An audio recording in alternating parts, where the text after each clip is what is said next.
মার্কিন যুক্তরাষ্ট্রের পররাষ্ট্র দপ্তর ভারতকে অস্থিতিশীল করার চেষ্টা করেছে বলে অভিযোগ করেছে দেশটির প্রধানমন্ত্রী নরেন্দ্র মোদীর রাজনৈতিক দল ভারতীয় জনতা পার্টি।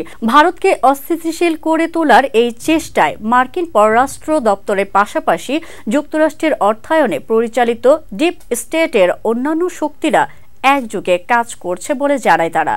শুক্রবার ব্রিটিশ বার্তা সংস্থা রয়টার্স এক প্রতিবেদনে এই তথ্য জানানো হয়েছে।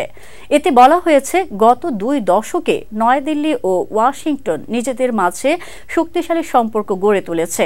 কিছু মতপার্থক্য ও ভিন্ন অবস্থান থাকা সত্ত্বেও সম্পর্ক আরও শক্তিশালী করার প্রতিশ্রুতি দিয়েছে উভয় পক্ষ। এর মাঝে যুক্তরাষ্ট্রের বিরুদ্ধে ভারতকে অস্থিতিশীল করে তোলার এই অভিযোগ বিস্ময়কর।